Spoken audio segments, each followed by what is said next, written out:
E quem aí tá pronta para terminar mais um livro da Bíblia, minha gente? Confesso que eu não contei aqui, não confirmei a informação antes de falar com vocês, né? Antes de começar essa leitura, esse áudio aqui. Mas se eu não me engano, gente, já é o nosso oitavo livro que a gente vai encerrar. O oitavo livro da Bíblia que a gente vai encerrar já, olha só, em menos de 3 meses de leitura.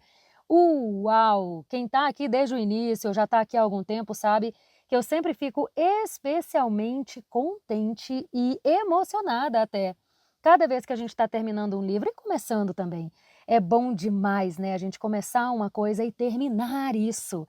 E é bom demais a gente encerrar um ciclo para começar outro, quando a gente sabe que tudo está contribuindo realmente para o nosso bem, para a nossa evolução. É bom demais dar um passinho depois do outro e já ver, né, mudanças significativas na nossa forma de pensar, na nossa forma de agir. Glória a Deus por isso e que bom que você está aqui nesse plano de leitura. Hoje nós vamos ler o último trecho, que são os últimos 2 capítulos desse livro, 1 a Coríntios.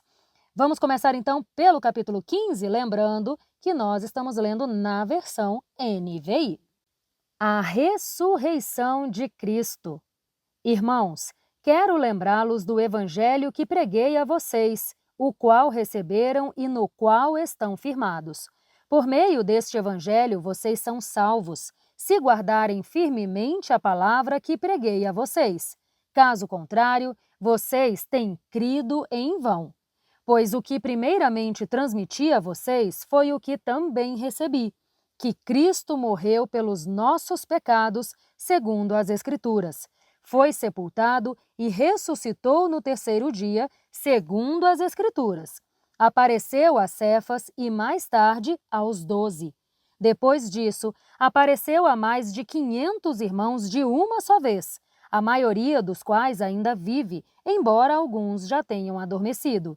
Em seguida, apareceu a Tiago e então a todos os apóstolos. Finalmente, como a um que nasceu fora de tempo, apareceu também a mim. Pois eu sou o menor dos apóstolos e nem sequer mereço ser chamado apóstolo, porque persegui a igreja de Deus. Mas, pela graça de Deus, sou o que sou, e a sua graça para comigo não foi inútil. Antes, trabalhei mais do que todos eles. Contudo, não eu, mas a graça de Deus comigo. Portanto, quer tenha sido eu, quer tenham sido eles, é isto que pregamos e é nisto que vocês creram. A ressurreição dos mortos.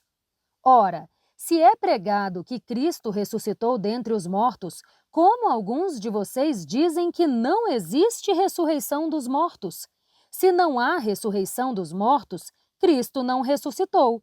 Se Cristo não ressuscitou, é inútil a nossa pregação, como também é inútil a fé que vocês têm. Mais que isso, seremos considerados falsas testemunhas de Deus, pois contra ele testemunhamos que ressuscitou a Cristo dentre os mortos. Mas, se os mortos não ressuscitam, ele também não ressuscitou a Cristo.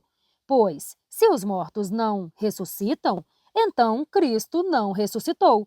Se Cristo não ressuscitou, a fé que vocês têm é inútil e ainda estão nos seus pecados. Nesse caso, também os que dormiram em Cristo pereceram. Se é somente para esta vida que temos esperança em Cristo, somos os mais miseráveis de todos os homens. Contudo, de fato, Cristo ressuscitou dentre os mortos, sendo ele as primícias entre aqueles que dormiram. Visto que a morte veio por meio de um homem, também a ressurreição dos mortos veio por meio de um homem. Da mesma forma que em Adão todos morrem, em Cristo todos voltarão a viver, mas cada um por sua vez.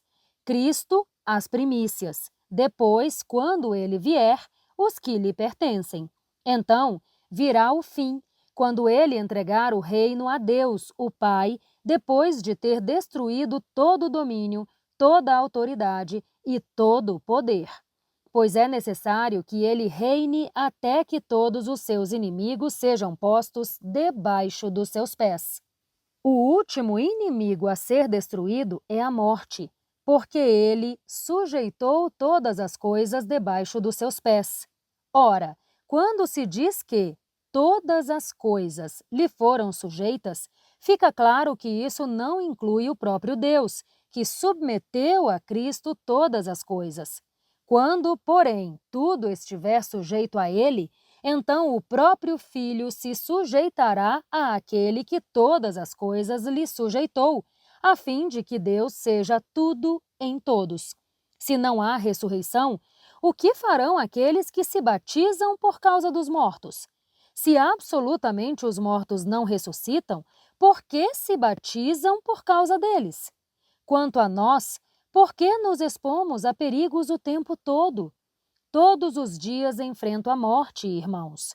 Isso digo pelo orgulho que tenho de vocês em Cristo Jesus, o nosso Senhor. Se foi por meras razões humanas que lutei com feras em Éfeso, que ganhei com isso? Se os mortos não ressuscitam, comamos e bebamos, porque amanhã morreremos. Não se deixem enganar. As más companhias corrompem os bons costumes. Recuperem o bom senso como convém e parem de pecar, pois alguns são ignorantes quanto a Deus. Digo isso para a vergonha de vocês. A ressurreição do corpo. Mas alguém pode perguntar: como os mortos ressuscitam? Com que espécie de corpo virão? Insensato! O que você semeia não nasce a não ser que morra. Quando você semeia, não semeia o corpo que virá a ser, mas apenas um simples grão, como de trigo ou de outra planta. Mas Deus lhe dá um corpo, segundo a vontade dele, e dá a cada espécie de semente um corpo apropriado. Nem toda a carne é a mesma. Os homens têm uma espécie de carne, os animais têm outra, as aves, outra, e os peixes, outra. Há corpos celestes e também corpos terrestres. Contudo, o esplendor dos corpos celestes é um, e o dos corpos terrestres é outro. Um é o esplendor do sol, outro, o da lua, outro, o das estrelas. Cada estrela tem o seu próprio esplendor. Assim será com a ressurreição dos mortos. O corpo que é semeado é perecível e ressuscita imperecível. É semeado em desonra e ressuscita em glória. É semeado em fraqueza e ressuscita em poder. É semeado um corpo natural e ressuscita um corpo espiritual. Se há corpo natural, há também corpo espiritual. Assim está escrito: o primeiro homem, Adão, tornou-se um ser vivente. O último Adão, espírito que dá vida. Não foi o espiritual que veio primeiro, mas o natural. Depois dele, o espiritual. O primeiro homem era do pó da terra, o segundo homem, do céu. Os da terra são semelhantes ao homem terreno, os que são do céu, ao homem celestial. Como tivemos a imagem do homem terreno, assim teremos a imagem do homem celestial. Irmãos, eu declaro a vocês que carne e sangue não podem herdar o reino de Deus, nem o que é perecível pode herdar o imperecível. Eis que eu digo um mistério: nem todos dormiremos, mas todos seremos transformados em um momento, em um abrir e fechar de olhos, ao som da última trombeta. Pois a trombeta soará, os mortos ressuscitarão incorruptíveis, e nós seremos transformados. Pois é necessário que o que é corruptível se revista de incorruptibilidade e o que é mortal se revista de imortalidade. Quando, porém, o que é corruptível se revestir de incorruptibilidade e o que é mortal de imortalidade, então se cumprirá a palavra que está escrita: a morte foi tragada pela vitória. Onde está, ó morte, a sua vitória? Onde está, ó morte, o seu aguilão? O aguilão da morte é o pecado, e o poder do pecado é a lei. Mas graças a Deus que nos dá a vitória por meio do nosso Senhor Jesus Cristo. Portanto, meus amados irmãos, Mantenham-se firmes e inabaláveis. Sejam sempre dedicados à obra do Senhor, pois vocês sabem que, no Senhor, o trabalho de vocês não é inútil. Capítulo 16. A coleta para o povo de Deus. Quanto à coleta para os santos, façam como ordenei às igrejas da Galácia. No primeiro dia da semana, cada um de vocês separe uma quantia em dinheiro, de acordo com a sua renda, reservando-a para que não seja preciso fazer coletas quando eu chegar. Então, quando eu chegar, entregarei cartas de recomendação aos homens que vocês aprovarem e os enviarei a Jerusalém com a oferta de vocês. Se me parecer conveniente ir também, eles me acompanharão. Pedidos pessoais. Depois de passar pela Macedônia, irei visitá-los, já que passarei por lá. Talvez eu permaneça com vocês durante algum tempo ou até mesmo passe o inverno aí, para que me ajudem a seguir viagem aonde quer que eu vá. Desta vez, não quero apenas vê-los e fazer uma visita de passagem. Espero ficar algum tempo com vocês, se o Senhor me permitir. Mas permanecerei em Éfeso até o Pentecoste, porque uma porta ampla e promissora me foi aberta e há muitos adversários. Se Timóteo for, tomem providências para que ele não tenha nada a temer enquanto estiver com vocês, pois ele trabalha na obra do Senhor, assim como eu. Portanto, ninguém o despreze. Ajudem-no a prosseguir viagem em paz para que possa voltar a mim. Eu o estou esperando com os irmãos. Quanto ao irmão Apolo, pedi a ele que fosse com os irmãos visitar vocês. Ele não quis ir agora de jeito nenhum, mas irá quando a oportunidade for adequada.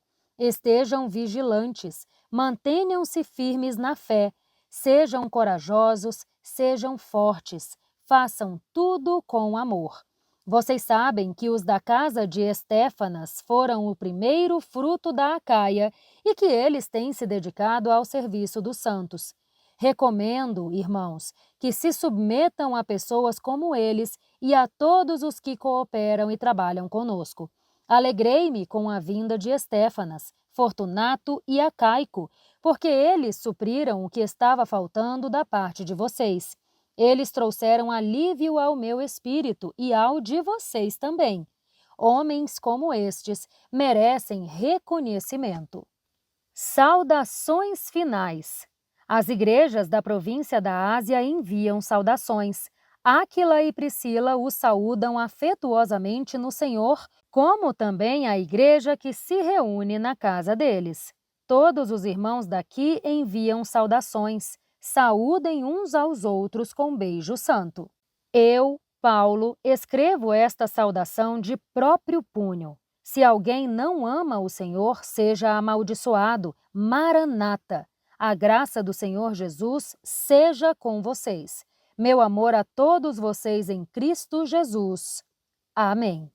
E assim, minha gente, nós terminamos não só este capítulo, não só o trecho de leitura de hoje, mas também este livro 1 a Coríntios. Amanhã a gente já vai começar mais um livro novo que será 2 a Coríntios, né? A segunda carta que Paulo escreveu aos cristãos da igreja de Corinto.